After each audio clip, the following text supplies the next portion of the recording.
Bağışlayan ve mehriban Allah'ın adıyla. Değerli izleyicilerimiz, Hayatın Ekranı 14 TV'nin efirinde müqəddəs ve mübarek Ramazan ayına həsr olunmuş İlahi Ziyafət programının növbəti buraxılışında hər birinizi xoş gördük. Bizim bugünkü mövzumuz Ramazan ayı ve bəndəlik mövzusudur. Qonağımız isə ilahiyyatçı Pərvin Allahverdiyevdir. Pərvin, xoş gəlmisiniz. Selamun Aleyküm və Rəhmətullah. Çox sağ olun, təşəkkür edirəm. Çox sağ olun ki, bizi yenidən bu verilişə dəvət elədiniz. Allah sizdən və bütün bu kollektivdən razı olsun inşallah. Dəvətimizi qəbul edib gəldiyinizə görə biz sizə minnətdarlığımızı bildiririk. Bildiyimiz kimi bəndəlik elə bir mövzu və məqamdır ki, İslam dininin bütün cəhətlərində, bütün nöqtələrində özünü bariz şəkildə göstərir. Və illah da Ramazan ayındakı bütün ibadətlərlə, itaətlərlə yanaşı bəndəlik də özünü ishar edir.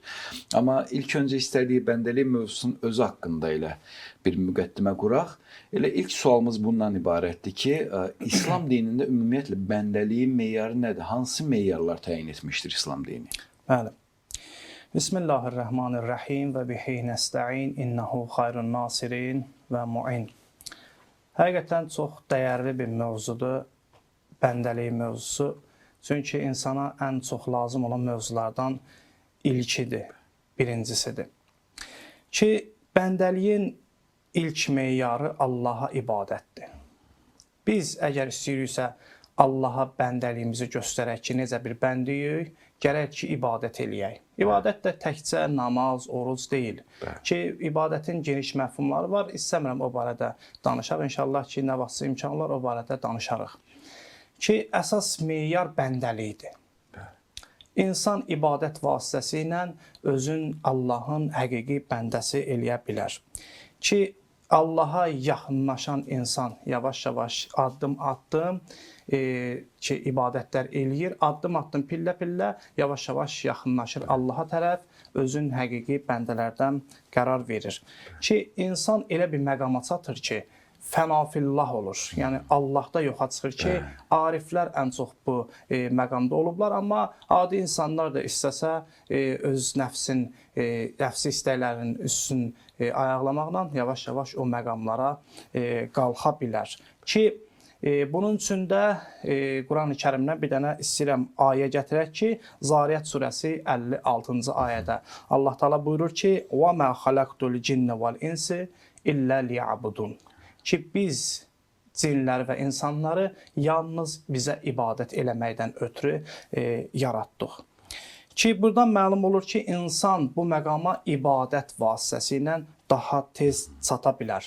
Ki, ibadətin də müxtəlif mərhələləri var ki, Həzrəti Əli əleyhissalam buyurur ki, ibadət eləyənləri 3 qrupa bölür.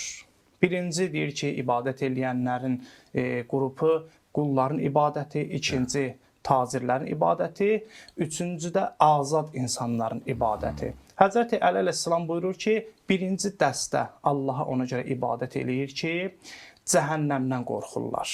Bu, qulların ibadətidir. İkinci dəstə insan Allaha cənnət şövqündən ibadət eləyir. Bu da tacirlərin ibadətidir. Üçüncü dəstə insan necə ibadət eləyir? Üçüncü dəstə insan Allahı ibadətə layiq bildiyinə görə ona ibadət eləyir. Bəli, bu iki mərhələdə də bəzi insanlar var ki, o iki mərhələdə, birinci, ikinci mərhələdə onlar üçün yaxşıdır.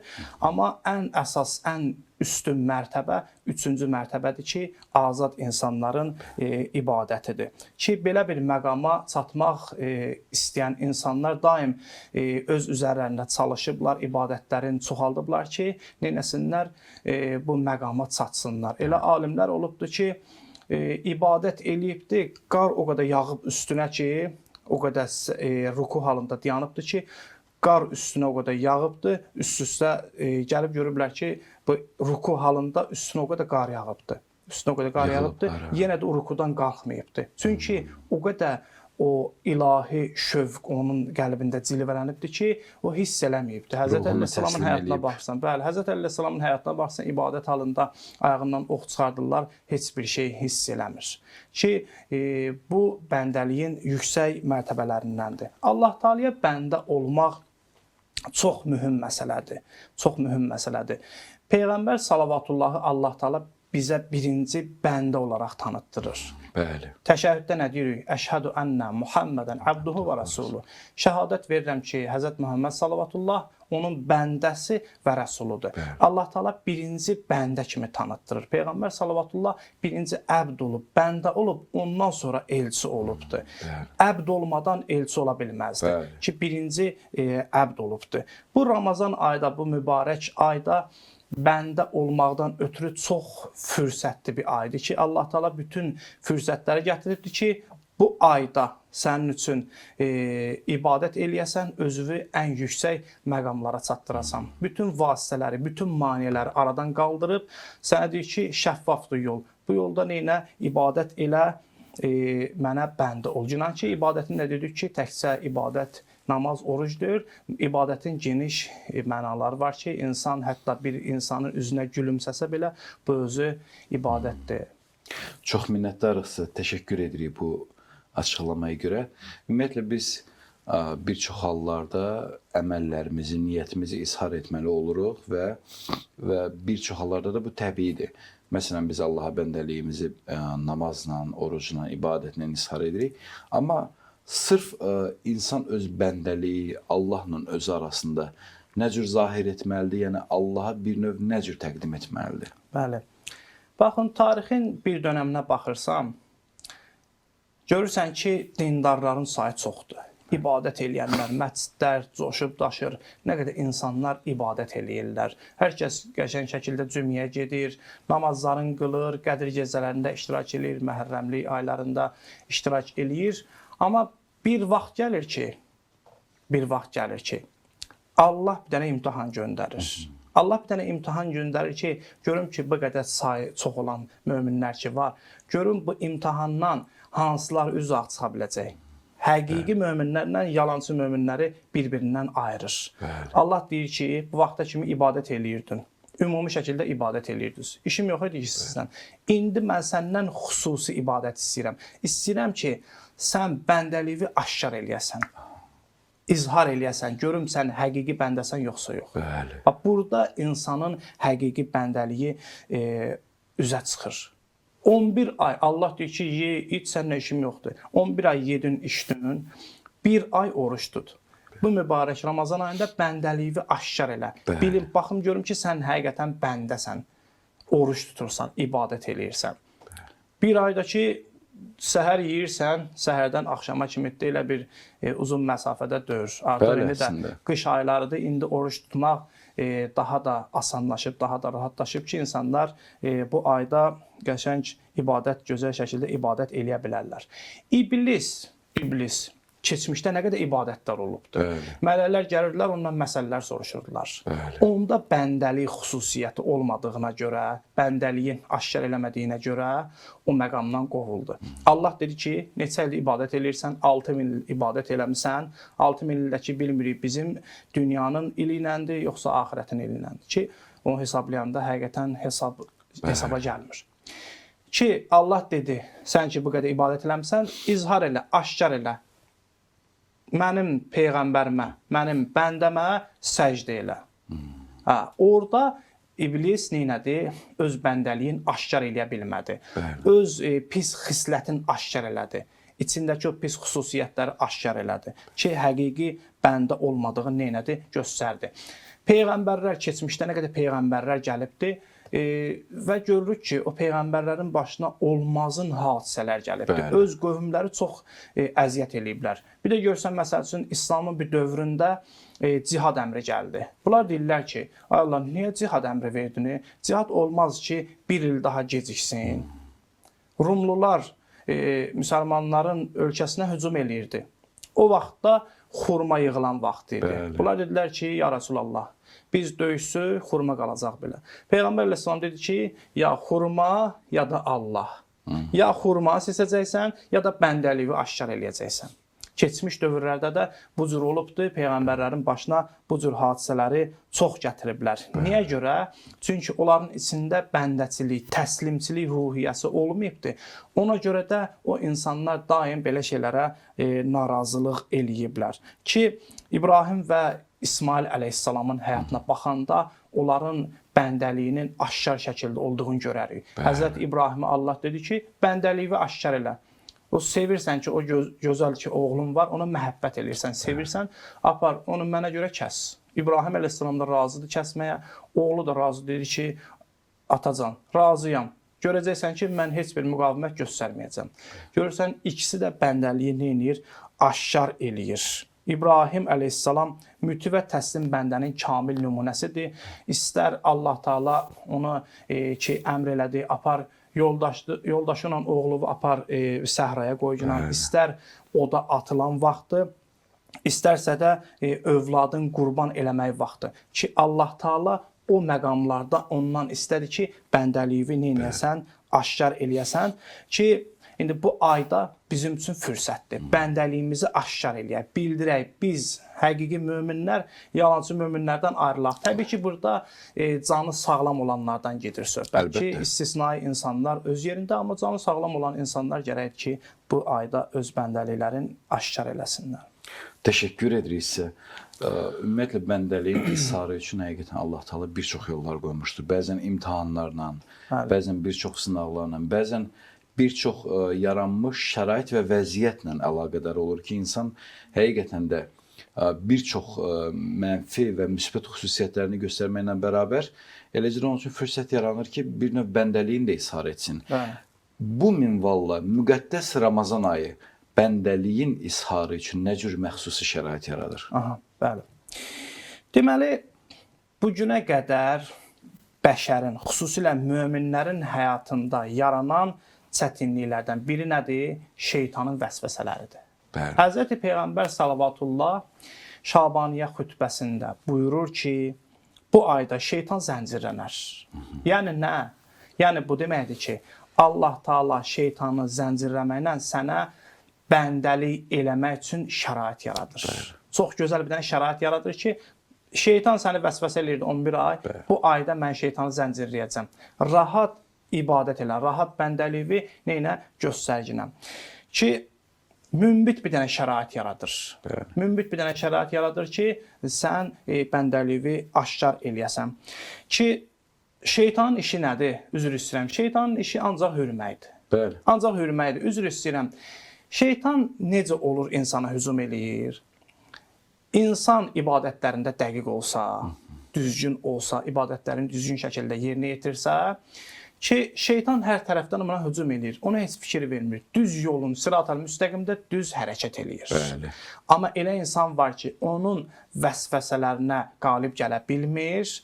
Şeytan neyiniyir? Hiss eləyir ki, bunda nəsə var. Hücum eləyim buna. Ona başlayır hücum eləməyə. Başlayır, elə insanlar var ki, saatlarla dəstəmaz alır. Saatlarla şəkkə düşübdür. Şeytan bunu əməlli başda girinc eləyib. Kəsir uşaq. Bəli, bu cürdür. Ki, şəriətdə də bunun özünə uyğun hökmləri var ki, şeytan baxır ki, bu qorxur, vəsvəsələrimə qalib gələ bilmir, buna hücum eləyir. Üzr istəyirəm, görmürsünüz yoldan keçəndə kənd yerlərində xüsusən olur ki, görürsən, itlər hürür adama. Yoldan keçən, onlardan qorxmayan adam, onlara diqqət eləməyən adam düz gedir, onun işi yoxdur. Amma ki, onlar görürlər ki, bir insan onlardan qorxur. Qorxduğun hiss eləyəndə artıq ona hücum eləyirlər. Şeytan da bu cürdür.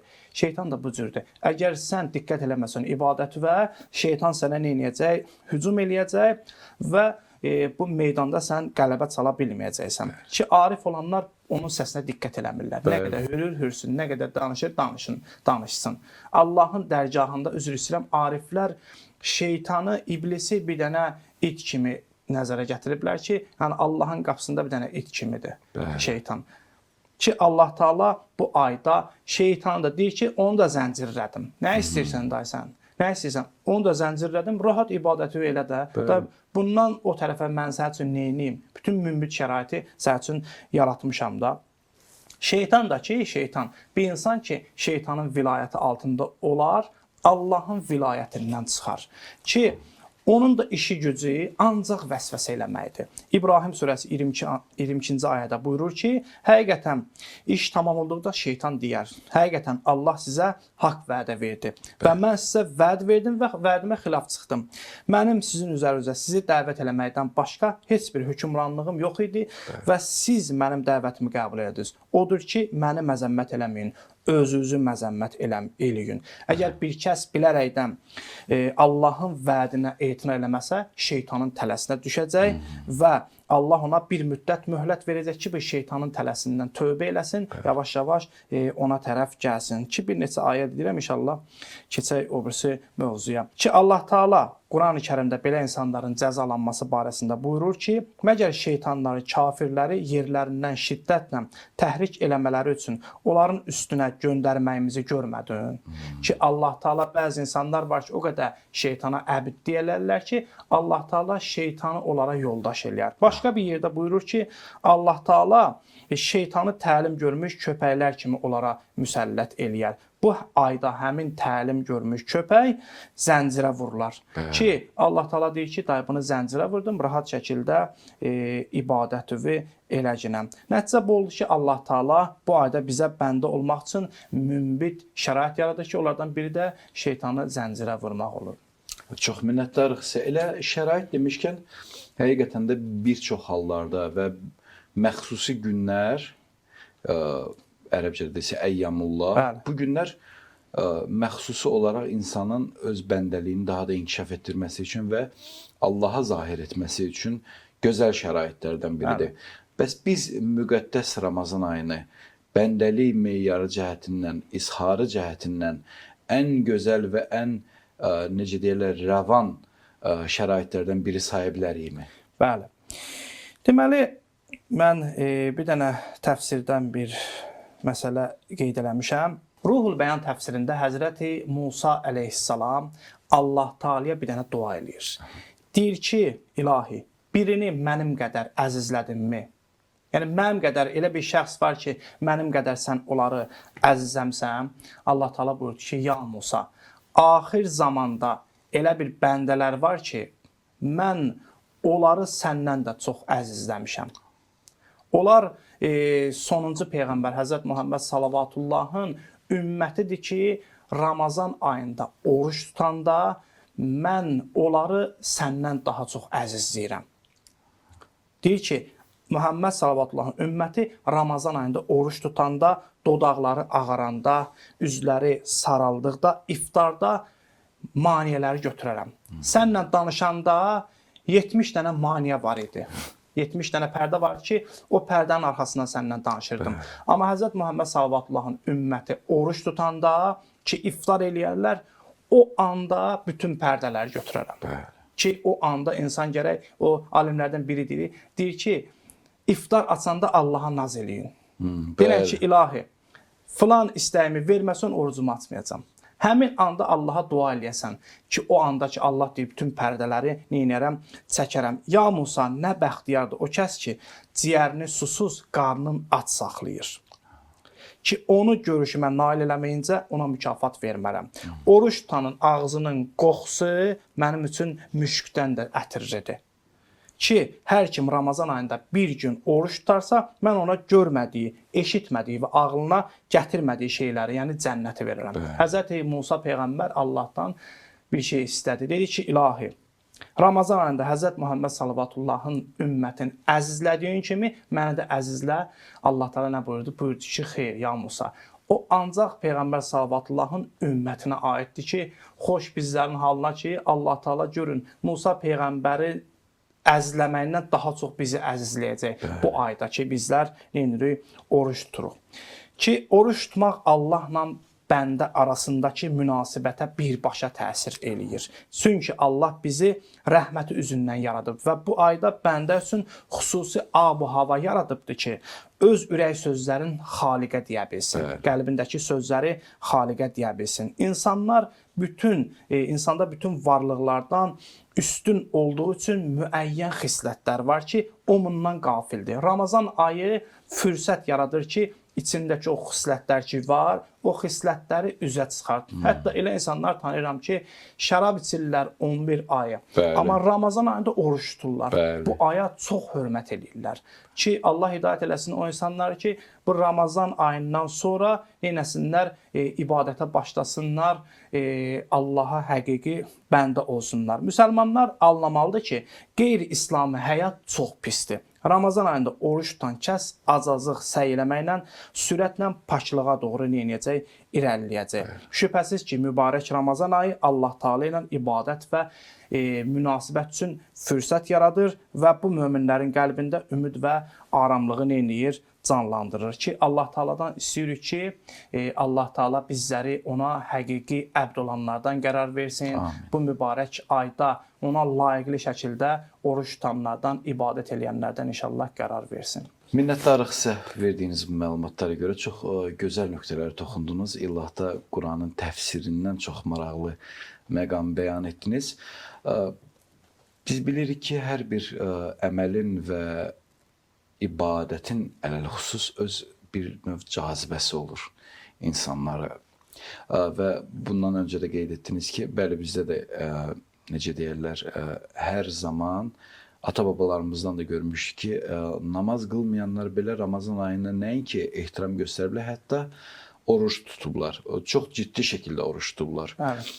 Sualımız bundan ibarət ki, bu Ramazan ayının, bu orucluğun özünün nə cür cazibəsi var ki, insanları özünə bu cür cəzb eləyir? Yəni biz bilirik ki, namaz insanları bir növ ibadəti zahiri formasında göstərməklə bir növ nizam intisamı göstərir. Amma orucluqda sırf niyyətə bağlı olduğuna görə namaz kimi zahir olmur. Evet. Yəni insan hər zaman bilə bilməz ki, qarşısındakı insan oruç tutub. Amma insanları bunu görməyə Ramazan ayını və orucluğa nə cəzb edir?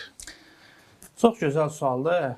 Məsələ bundan ibarətdir ki, Allah Taala bu ayda bayaq ki buyurduq ki, Allah Taala insanlara bu ayda şərait yaradır. Bəli. Başqa aylarda insanlar ibadət eləmirlər. Bəli. Çox insanlar ki, mömin insanlar ibadət edirlər də oruç tuturlar. Başqa aylarda bu insanlar Allahdan uzaqdırlar.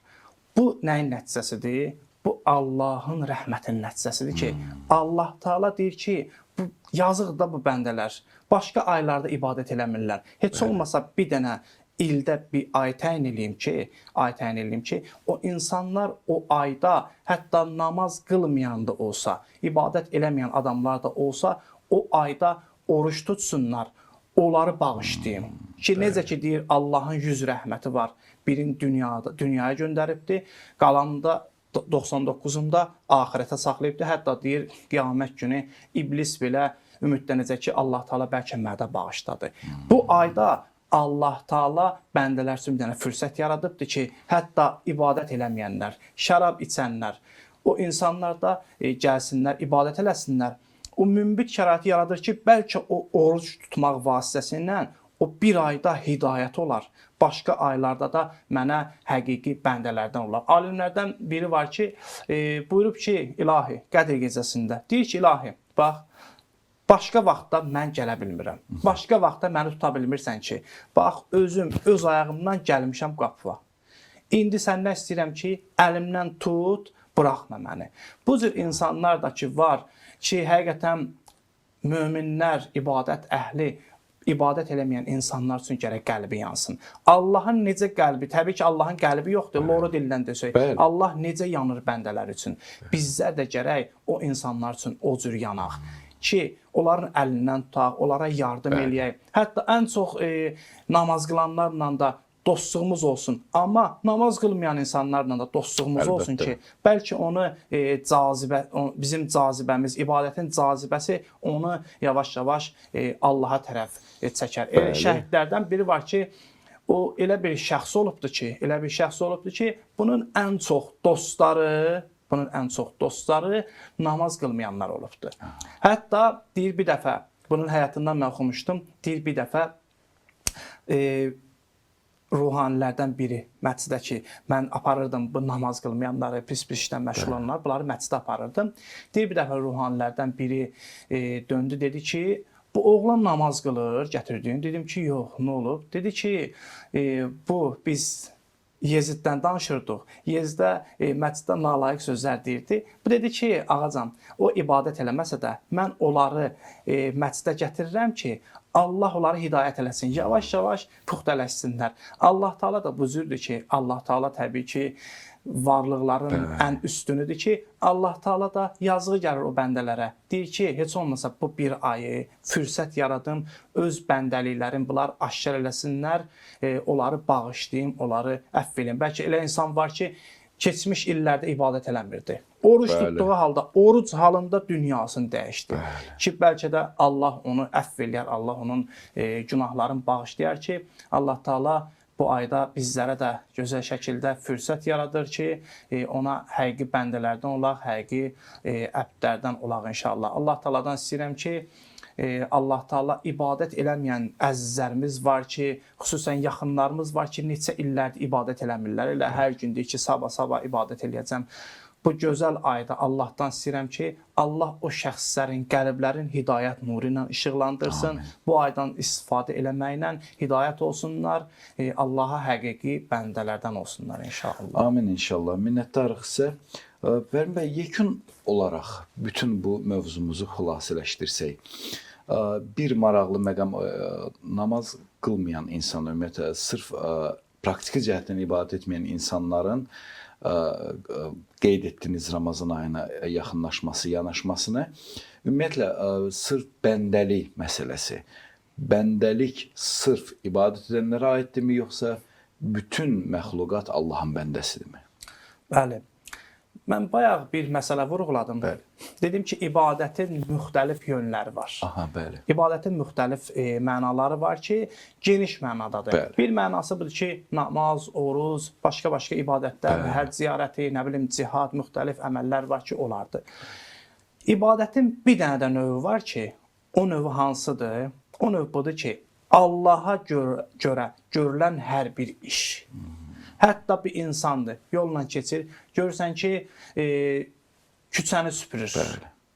Onun yanına keçəndə deyən ki, yorulmayasan. Bəli. Üzünə gülümsə, bu özü bir dənə ibadətdir. Bəli. Nə bilim, bir dənə marketə gedirsən, görürsən ki, bir dənə kassirdir, kassada işləyən bir xanımdır və yaxud da bir kişidir, fərqi yoxdur. Yorulubdur, əziyyət çəkibdir, axşama kimi işləyir. Ona bir dənə deyən ki, yorulmayasan. Bəli. Allah sənə qüvvət versin.